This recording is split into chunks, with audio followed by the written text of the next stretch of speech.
down for me. Another one. Yeah. Try me anytime. Welcome into your Illini Nation pregame show. Show number 1 of the 2022-23 basketball season.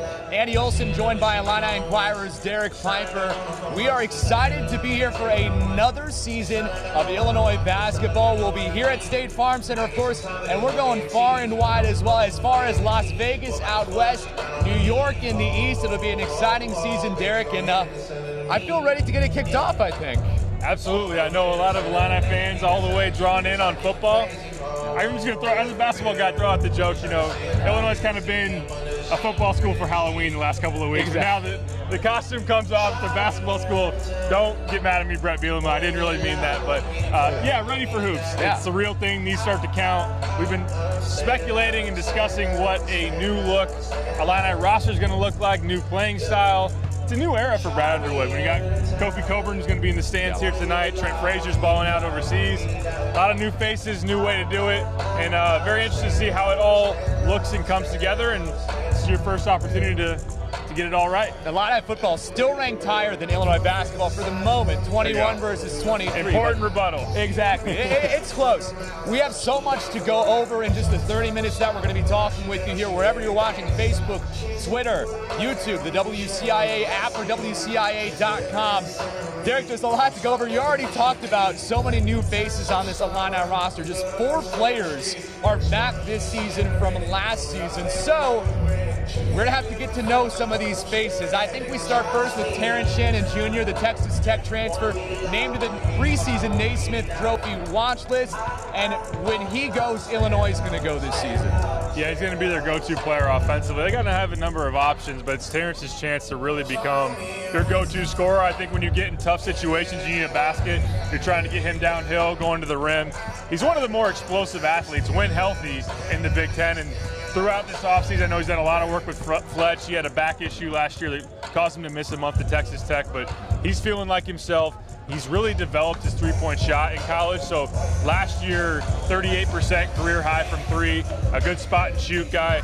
Adding that to what he can do above the rim on drives, also a really good defender too. So one of those that's been there. I know it's the same thing, been there, done that in college basketball, Matthew Meyer as well, but Shannon's been the second week into the NCAA tournament, won a lot of games in the Big 12 there at Texas Tech, and he's willingly accepted a leadership role here for Illinois, which has been very welcome for a team that needs different guys to carry on the culture and to be there for some of these young pieces. Well, let's talk about those other Big 12 transfers as well. You mentioned Matthew Meyer, grad transfer in his 5th year of playing from Austin, Texas. Dane Danger, also from Baylor, is brand new on the team this season. He did transfer back in January, so he spent last year with the team, but since he played at the beginning of last season with the Baylor Bears, couldn't play at all for Illinois. It's a midseason transfer. They get both of those guys this year, and I imagine they're both going to play a big factor into that experience that you mentioned.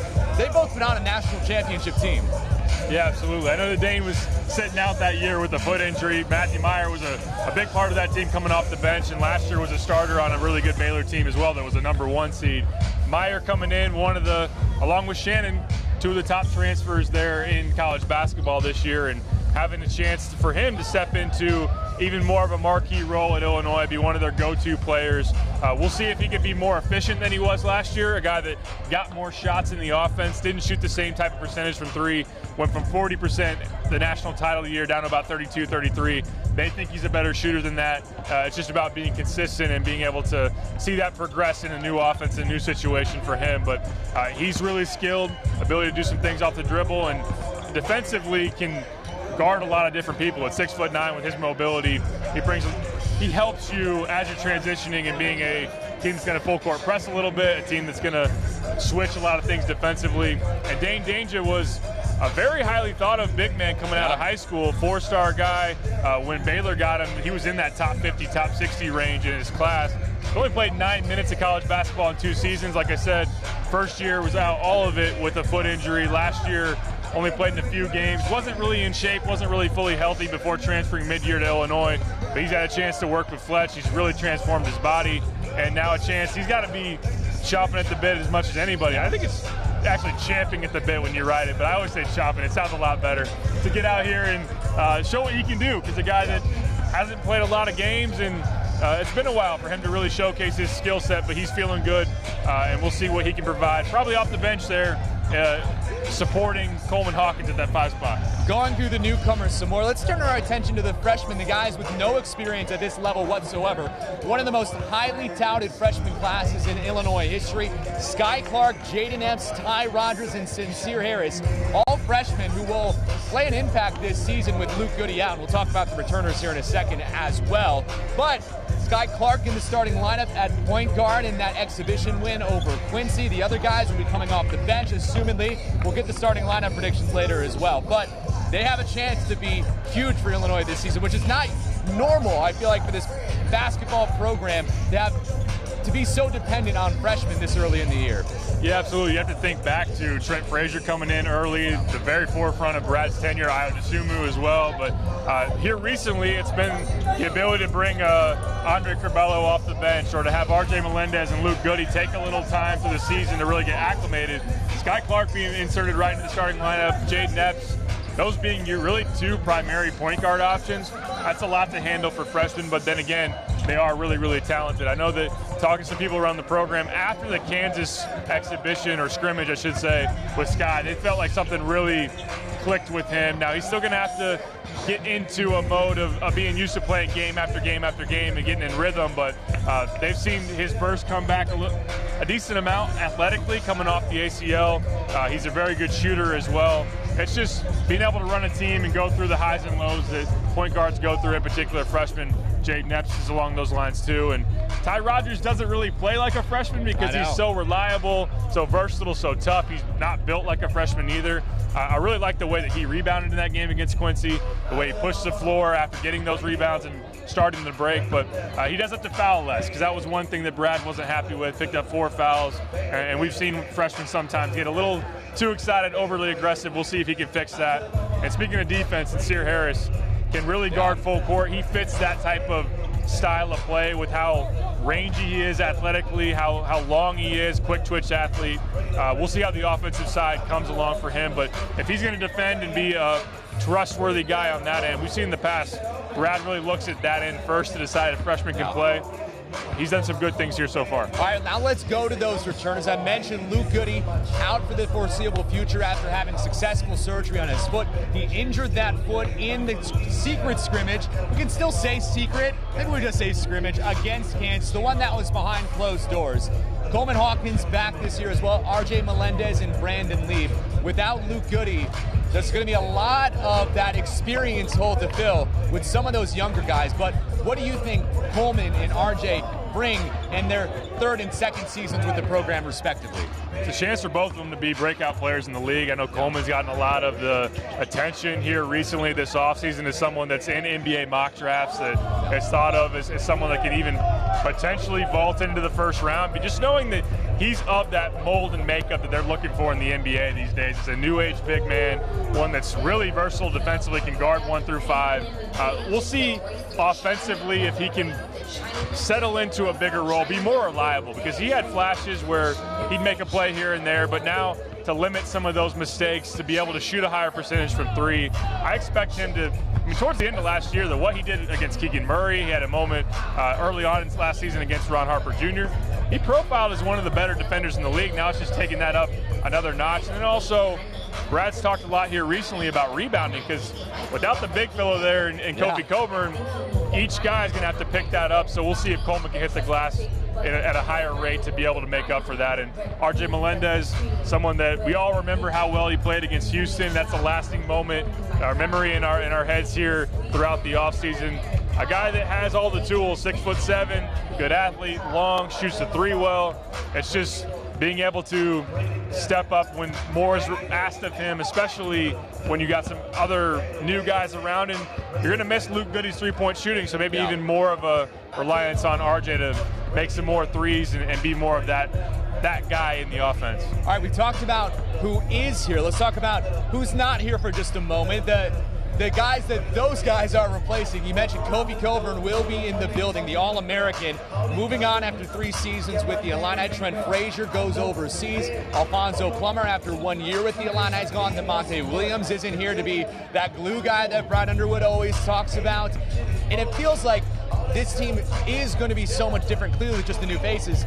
But the way they play is going to look completely different as well. You don't have Kofi in the middle. So let's start on offense, playing that 5 out with Coleman, like you mentioned, down low instead of having that center in there.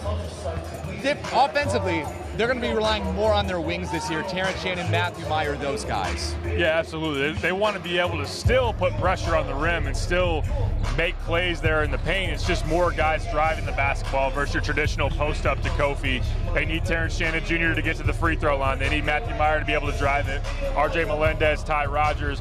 And that's a big benefit in contrast to prior years where you had a lot of spot up shooters around Kofi, which really fit his game. But then you got in a mode where those guards and wings were just limited. They couldn't make plays off the bounce. You couldn't have someone other than your point guard create and make a play for someone else. Now you have a number of guys that are able to do that, but they are going to have to shoot the 3 in addition to making those plays off the dribble, and just more spacing. If Illinois does shoot it well enough, it's just going to really stress defenses to go out and guard in space, guard and make sure they got to get to the perimeter. That opens up the lane, that opens up driving lanes, and it should just make things easier for a lot of those wings to get to the bucket. You mentioned that press defense as well, that they're really talking about preseason. What have you heard about that? Why is that going to be different than the way that they played last season? It's just applying some pressure. Now, it's not selling all the way out for turnovers. It's not Press Virginia. It's not Bob Huggins style of defense where they want to necessarily turn you over 25 times. Now, if you're going to do that, get sped up and feel like you're overwhelmed, I think that they will obviously play into that. And I do think if Illinois is down in a certain game or just feels the need to throw a curveball at somebody, I think they could get a little aggressive with it. But putting Coleman there at the very forefront of that press and using his length, his mobility, it's going to bother some people. And then take the ball out of a point guard's hands, make an offense then kind of operate outside of their comfort zone. So now you got Illinois defending 94 feet. You get down to the half court. They're going to switch everything for the most part. There's going to be times where, especially when Dane Dange's in there, you're not going to switch Dane onto a guard. But with Coleman, you have that ability to have him show out on a point guard, stay out there, and then maybe recover. Of course, you don't want to then leave Sky Clark against Zach Edey or a big guy like that as we forecast this down the road. But with the length, athleticism, so much more ground they can cover. They can be more aggressive. They can try to hunt for turnovers a little bit more. And it's just a new age style of defense that you're seeing the Baylors have had. Those really athletic, long wing-laden teams have been able to do that, and Illinois is excited to be able to show what they can do with this roster makeup. All right, well, there's 15 minutes on everything you need to know about the Illini going into the season. Let's talk about the matchup. We only got to fill tonight. 15 for Eastern. I know, exactly. Let's talk about the opponent tonight for Illinois. The Eastern Illinois Panthers coming up from Charleston, just a 50-minute drive. Now, Brad Underwood is familiar with this team. His very first game, I'm sure everyone has been talking about it just in preparation for this game. Brad Underwood, if you didn't know, his very first game on the Illini bench, an exhibition in Charleston. Illinois loses that game. I'm sure, I wasn't here, but I'm sure everyone's thinking, oh goodness, what are we getting ourselves into here? Things have worked out all right for Brad Underwood since then. But Derek, I want to ask you first, what do you remember about that night in 2017? It was ugly. I mean, man, I had seen some bad basketball. The latter stages of John Gross's tenure were tough. And playing in those early games of the Big Ten tournament and not making the NCAA tournament, but to go to Eastern and play your in-state school, and I know it wasn't a game that counted, but to be honest, both teams are trying to win the game, and it was a packed house there at Lance Arena, and Illinois, there wasn't any like fluke play late where like Eastern hit a buzzer-beating shot or a call didn't go your way. I mean, they lost by double digits, and for Trent Frazier to be overwhelmed as a freshman coming in, making turnovers, and Brad always talks about him not being able to get the ball past half court and saying after the game here, it was a very eye-opening wake-up call of like how far Illinois really had to turn around, and it gave you a touch of doubt of not that Illinois would never be able to get right again, but just how far they really had to come, and whether Brad Underwood when he signed on the dotted line and met with Josh Whitman, for a guy that all he had done as a head coach is won up to that point, if he really understood how far he had to come back there. But it was a long ways, but he made it happen, and obviously the rest is history, and they're in a pretty good place today, and Eastern probably doesn't want to see them again. No, although they will like the check they will go home with to Charleston. I will say things have worked out for Brad Underwood, I think, since then. Some connections between the Illini and just Central Illinois and Eastern Illinois. Assistant head coach Jeff Alexander was an assistant for Marty Simmons at Evansville for a few seasons. I talked to Marty about that yesterday. Marty in his second season with Eastern Illinois, and former Illini Jermaine Hamlin, who spent 2 seasons with the Illini on the Panthers roster, only played half the season last year after an injury knocked him out of most of conference play, but he is healthy going into this year, his senior year. And of course, the point guard for Eastern Illinois, it's a little guy, but he's got a lot of energy. Yak Rose Jr. from Springfield, played here in Champaign at Parkland College, went to JUCO, worked his way up from Missouri St. Louis, then in his final season here playing at EIU, gets the chance at D1. So some local connections in this matchup, reasons why it got set up, but it'll be fun to see Jermaine, a familiar face with Eastern Illinois and the Panthers. And look, picked to finish 9th in the Ohio Valley. I don't know if they're coming into this game expecting to win, but this is certainly, I think, what Marty Simmons looks as a barometer for what they have to do and where they have to go this year against the top 25 team. Absolutely, he's got a long way to go. It's a tall task there in Charleston to turn that thing around. When you go just 5-26 in your first season, you look at Ken Palm right now, they're projected 355th out of 363 D1 teams. That's tough. Yeah, that's a tough situation, but he has made some quality additions this offseason. I like the freshman big man Kyle Thomas, who actually had an Illinois offer at one point early on in his high school career. Arizona had offered, Nebraska had offered. It's a very quality in-state big man, 6'10", the son of a former standout at Indiana, Daryl Thomas. So he might even get the start down low at center between him and Jermaine Hamlin. Both guys will play a decent amount. And Hamlin, although he missed the latter months of last season, only played in about 12 or 13 games, he had a nice showing in Game 1 for them last year against Northwestern, a Big Ten opponent, 10 points, 7 rebounds, 5 block shots. So him seeing a guy in Coleman Hawkins, I'm sure he'd like to make a statement being back here at State Farm Center. There's a lot of local connections. Even Caleb Donaldson played down the road at Bloomington, and he spent the last 3 years at D2, a really efficient scorer in Division II, 17 points a game. Now coming down and going to be a focal point of that backcourt. And Jeff was an assistant at Eastern as well at one point. There you go. So should be fun. A lot of different connections and storylines. And we'll see what Marty Simmons is able to do in year 2. I know that he wants to see his team rebound the ball a lot better, defend a lot better. Those have been really staples of his teams at Evansville that he didn't have last year. Things will probably still be pretty tough offensively, especially against Illinois. Yeah, and Eastern, both fan bases will need to be looking at the program all game, because we mentioned how many new faces that Illinois has. Eastern only bringing back 5 familiar faces as well. So brand new teams on either side. The environment will be a fun one tonight. I know it's the season opener. We talked about football's kind of taking a little bit of the steam out of the start of basketball season, but I have spotted one Eastern fan in the crowd already. So it's not just going to be orange and blue here. There will be some of that light blue for Eastern Illinois in this one as well. So where are your eyes, Derek, going to be in this match? We've gone over each side. As far as Illinois versus Eastern Illinois on the court for 40 minutes tonight, where are your eyes going as far as matchups that Illinois needs to win this one like we think they should? I think it's just for them to get more in sync offensively. I think this team is going to be a roller coaster early on. I think everybody knows that and accepts that, knowing how talented they are, but the fact they haven't played a whole lot together, the fact they're playing a new way. But there's only 3 tune-up games before you go to Vegas, and you're going to play number 11 UCLA. You're going to play the winner of Baylor or Virginia, or one of those if you do win that game against UCLA. Texas is a top-level team, so it won't be too long until you're playing some really marquee opponents and some big tests. You got to get things going in the right direction offensively. I thought things were sloppy against Quincy in the exhibition game. Too many turnovers, too many rush shots.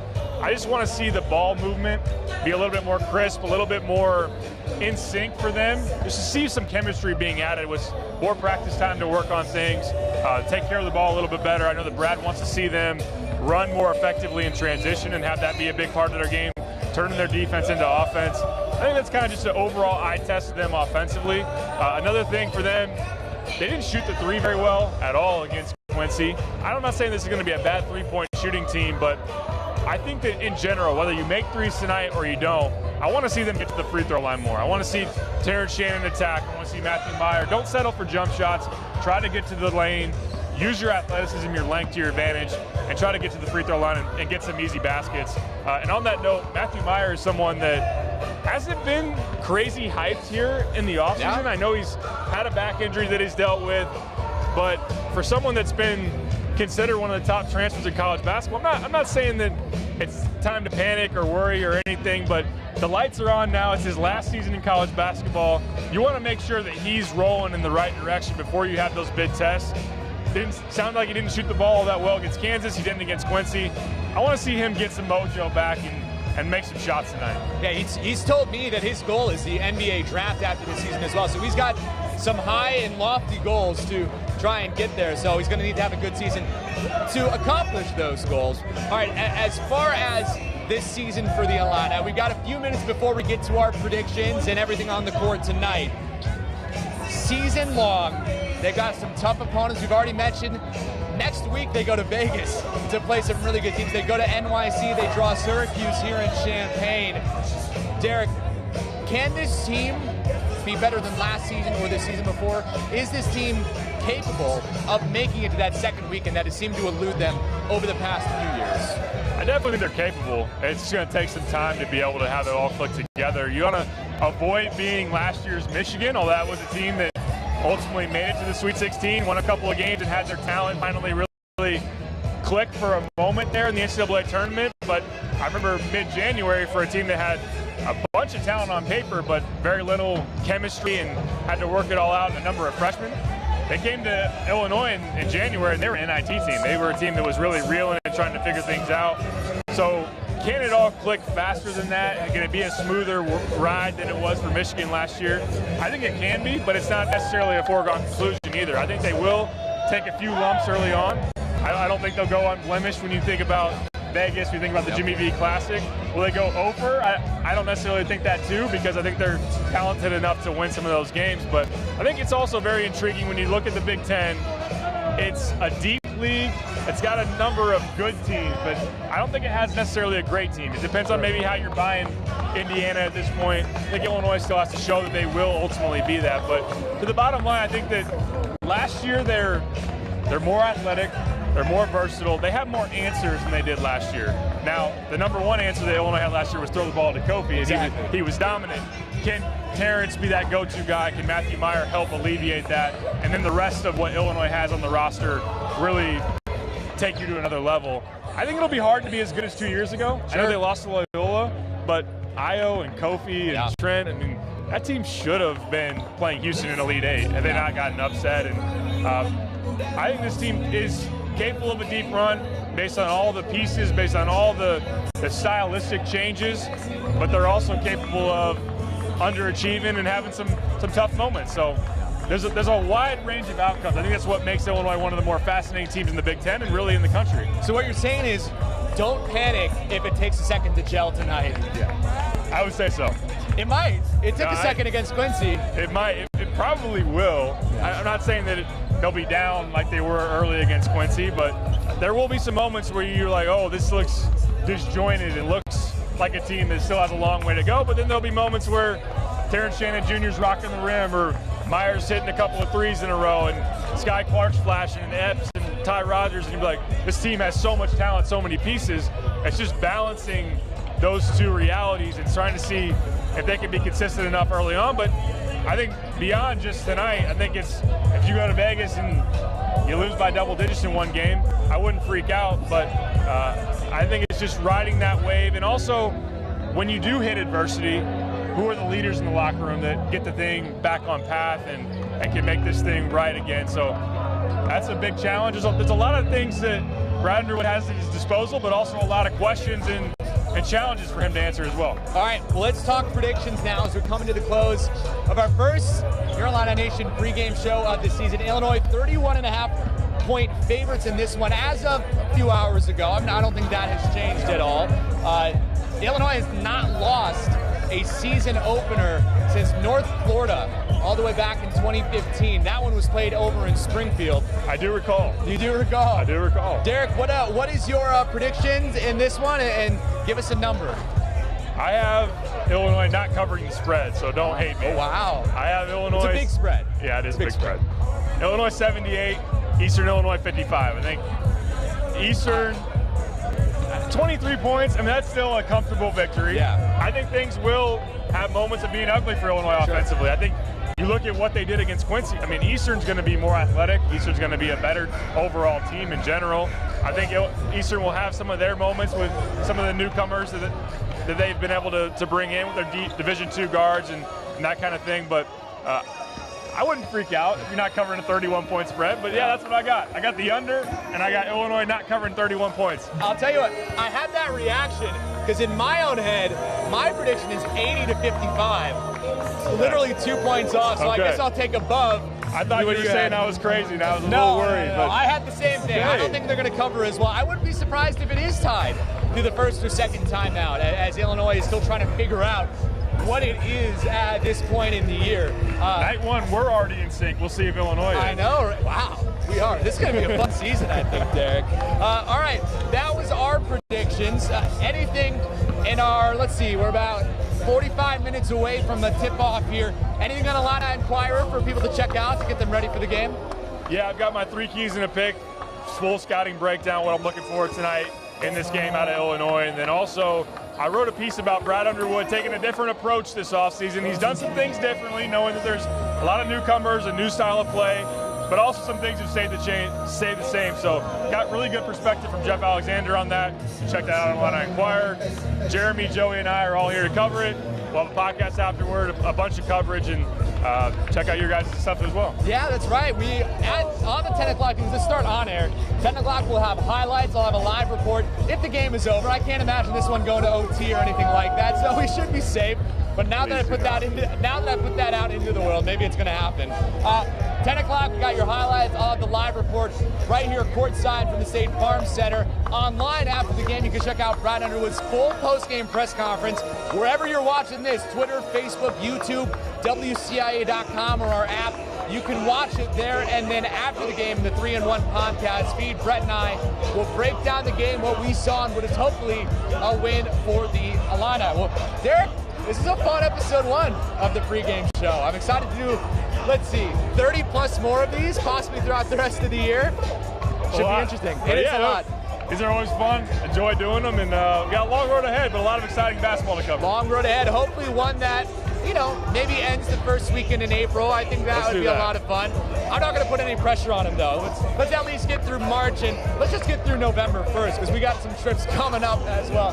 Thank you so much for joining us on the Your Illini Nation pregame show. For Derek, I'm Andy. Enjoy the game, and we will see